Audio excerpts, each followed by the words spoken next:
میں آج ایک اسٹریم پہ گیا تھا جو احمدیوں کی تھی، تریاق القلوب. میں نے ان سے کوشچن کیا تھا کہ یہ جو تذکرہ ہے اس کے اوپر بھی وحی مقدس لکھا ہوا ہے، تو کیا آپ اس کو قرآن اور حدیث کے بعد یا ان کے مقابلے کے اندر سمجھتے ہیں یا نہیں؟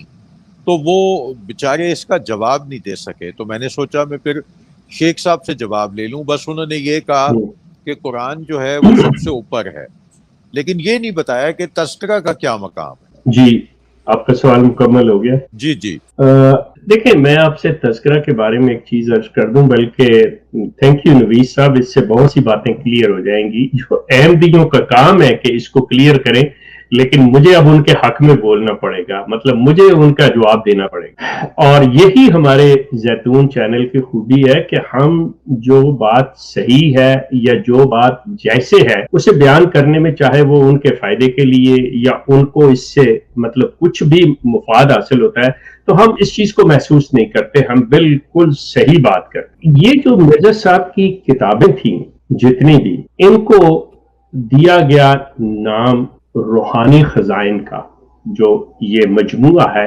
کمپائلیشن ہے، اس کو نام دیا گیا اس کا. پھر جو مرزا صاحب نے اشتہارات دیے، جو وہ انہوں نے خط لکھے، جو انہوں نے اس طرح سے لوگوں کو انویٹیشنز دی، ان کا تھا مکتوبات احمدیہ کے نام، جو کہ آج بھی موجود ہے. انہوں نے اب اس کو علیحدہ علیحدہ کر کے کہ مرزا صاحب کی تحریریں جو ہیں ان کو روحانی خزائن کا نام دے دیا. مرزا صاحب کے جو اشتہارات تھے، جو لکھے ہوئے لیٹرز تھے، اس کو اشتہارات کا نام دے دیا. مرزا صاحب نے کسی محفل میں بیٹھے ہوئے، آتے جاتے، سیر کرتے، چلتے پھرتے جو باتیں کی، ان کو ملفوظات کا نام.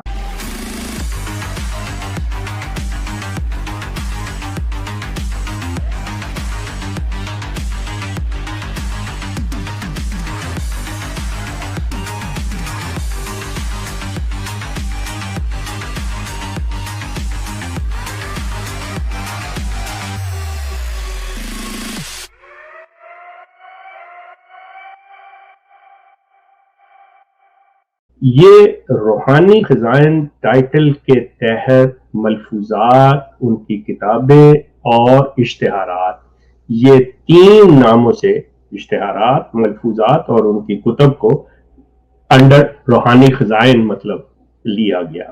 اچھا، اب اس میں بڑی مزے کی بات یہ ذہن میں رکھیے گا کہ تذکرہ اس میں شامل نہیں ہے. اب تذکرہ کیا ہے؟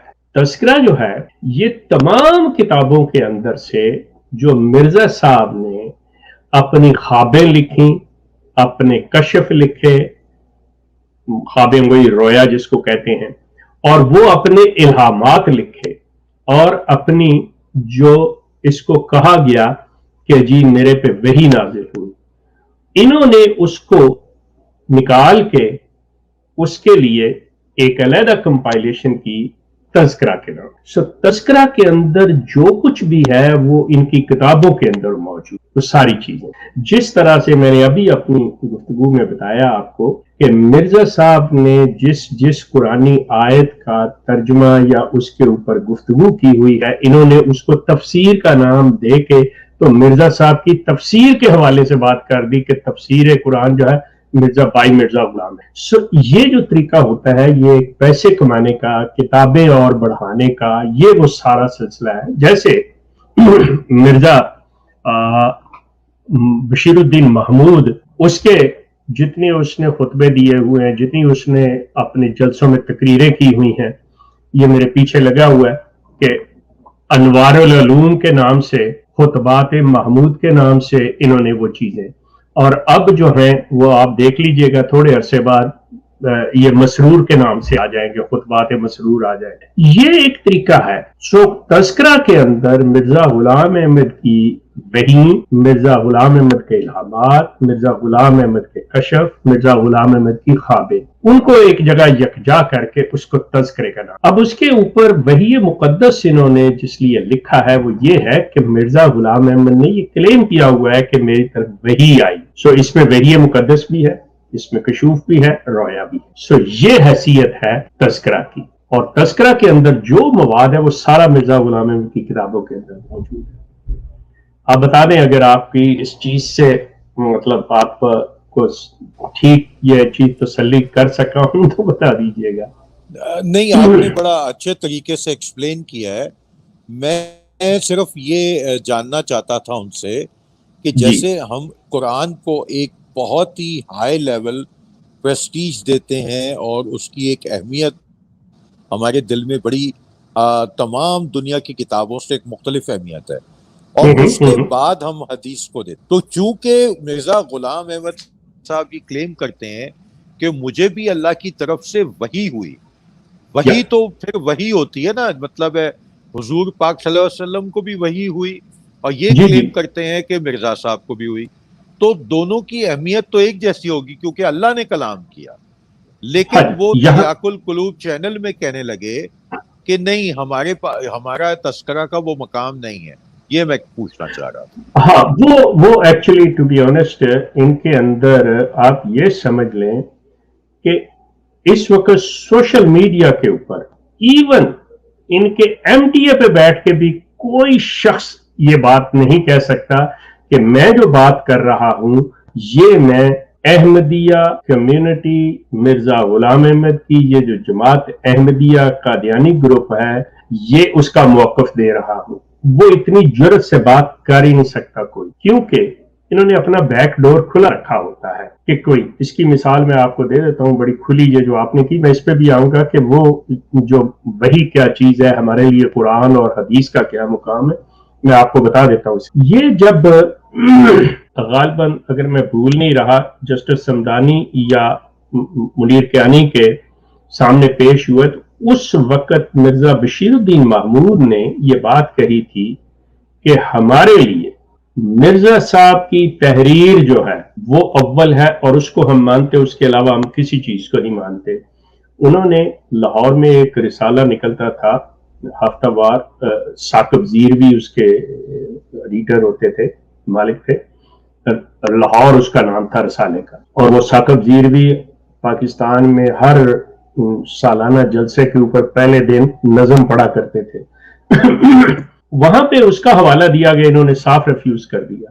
وہاں پہ الفضل کا حوالہ دیا، انہوں نے ریفیوز کر دیا. انہوں نے کہا جی یہ انڈیپینڈنٹ ہے، الفضل بھی انڈیپینڈنٹ آرگن ہے، لاہور بھی ہے، اس کا کوئی تعلق نہیں ہے. ہم بات اگر مانیں گے تو یہ اسی طرح جب 74 کے اندر بات ہوئی ہے تو 74 کے اندر انہوں نے کہا جی ہم ملفوظات کو بھی نہیں مانتے. یہ چیز ذہن میں رکھیے گا. جو روحانی خزائن جو ایک مجموعہ ہے، یہ میرے پیچھے لگا ہوا، اس کی کمپائلیشن کے اندر 3 آتے ہیں، جیسے میں نے پہلے عرض کیا کہ مرزا صاحب کی کتابیں، ملفوظات جو ان کے چلتے پھرتے باتیں جو ان کی ہوئیں، اور اشتہارات جو انہوں نے لکھ کے دیے. یہ مرزا صاحب کا جب جماعت کا موقف آئے گا، کوئی بات آئے گی، ایون مسرور کی بات کو نہیں مانیں گے، ایون مرزا محمود کی بات کو نہیں مانیں گے. یہ کہیں گے جی صرف اور صرف مرزا غلام احمد کی بات. اب سلسلہ یہ ہے کہ مرزا غلام احمد نے اپنے کتابوں کے اندر یہ چیز لکھی ہے کہ مجھے وحی ہوئی، مجھے جیسے میں نے کہا کہ خواب. اب قرآن جو ہے وہ صریحاً الحمد سے لے کے والناس تک قرآن جو ہے اللہ کا کلام ہے. اس کے بعد احادیث جو ہیں، اب ان کا جو احادیث کے جو مجموعہ ہے صحائح ستہ، مطلب جو بھی ہمارے محدثین نے اکٹھی کی رسول اللہ کی طرف جو باتیں منسوب کی جاتی ہیں کہ جی یہ رسول اللہ کی طرف سے یہ اس کے فلاں فلاں اس کے راوی ہیں.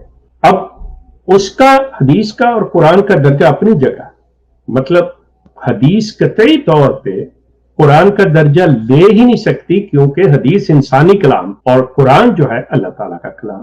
مرزا غلام احمد کے ساتھ بھی انہوں نے یہی چیز کی ہوئی ہے. ان کے نزدیک جو مرزا غلام احمد کی 82-83 کتابیں ہیں اور ان کا کہنا ہے، بلکہ وہ لکھتے، میرے پاس ان کے بیٹے کا ایک لیٹر تھا جو مجھے مرزا رفیع احمد نے لکھا تھا مجھے. وہ کہتے ہیں کہ یہ جب بھی بلائے، یہ سے مراد مرزا غلام احمد، جب بھی بولا خدا کے بلائے سے بولا، اور کہتے ہیں کہ جو کچھ اس نے لکھا خدا کے کہے سے، جیسا کہ وہ اپنے براہیم کے بارے میں جس کا ابھی ہم نے ذکر کیا کتب 17 کے مانند ہوں کہ یہ چیز تو اللہ تعالیٰ نے لکھوائی اور اس کی وجہ سے یہ چیزیں، یہ ان چیزوں کو مرزا غلام احمد کی تحریر کو مطلب اس لیول پہ لے کے جاتے ہیں جسے میں مطلب میری زبان تو مطلب نہیں ساتھ دے رہی کہ میں کہوں، لیکن کہ وہ اللہ تعالیٰ کے لکھوائے سے اس نے لکھی ہوئی ہے، جو اس نے مغلظات بھی لکھے ہوئے ہیں، مطلب یہ اس کی طرف منسوخ ہے، تو وہ ہے ان کے لیے قابل۔ اس کے علاوہ ان کے نزدیک اپنے بچاؤ میں جب آئیں گے یہ سب چیزوں سے انکار کر دیں گے، تو یہ کبھی بھی آپ کے سامنے بیٹھ کے یہ بات کر ہی نہیں سکتے۔ یہاں پہ بھی سوشل میڈیا میں جب بیٹھے بات کر رہے ہوتے ہیں نا، تو آپ اندازہ کیجئے کہ یہ لوگ کیا کہہ رہے ہوتے ہیں اپنی تقریر یا ویڈیو کے آخر میں، دیکھیں جی یہ میرا ہے، اس سے جماعت کا کوئی تعلق نہیں، اس کی ذمہ داری میرے پہ ہے جماعت کا۔ او بھائی جب ہے نہیں تو تم جواب کیا دے رہے ہو؟ مطلب آپ سوچیں کہ بھائی پھر تم باتیں کیا کر رہے ہو؟ جب تمہیں جماعت اون نہیں کرتی، جب تم خود اپنی زبان سے اقرار کر رہے ہو کہ میں جو کہہ رہا ہوں میں اپنے جماعت میری ذمہ داری نہیں لیتی، تو پھر تمہاری بات کو کیوں کوئی سنے گا؟ ان کے جو طریقہ کار ہیں، ان کا جو سلسلہ ہے، یہ آنیسٹلی سپیکنگ اگر آپ ان کے اندر کی بات لینا چاہ رہے ہیں تو انتہائی بری طرح سے یہ لوگ فیل ہو چکے ہیں، ان کو کوئی نہیں سنتا، اور یہ بڑی شدت سے مسلمانوں کے پیچھے ہے، جی ہم سے بات کرو، ہم نے بات کرنی ہے، ہم سے بات کرو، یہ پیچھے پڑے ہوئے مسلمانوں کے، ہماری بات سنو۔ بھی کیوں سنے کوئی؟ Why we should listen? جو کچھ اللہ تعالیٰ کی ذات نے دینا تھا وہ رسول اللہ کی زبانی، رسول اللہ کے ذریعے اللہ تعالیٰ نے اپنا دین دنیا کو دے دیا، ایسی کوئی اور چیز نہیں۔ آپ جو چیزیں دے رہے ہو مرزا غلام احمد کی ہیں، تو مرزا غلام احمد نے سوائے گند کے اور کوئی بات نہیں کی ہوئی، نبی کی یہ زبان ہی نہیں ہوتی، کسی شریف آدمی کی یہ زبان نہیں ہوتی، then why the hell we should listen to you guys? I hope کہ نویس صاحب بات کلیئر ہو گئی ہوگی۔ جی بہت بہت شکریہ آپ کا شیخ صاحب، بہت اللہ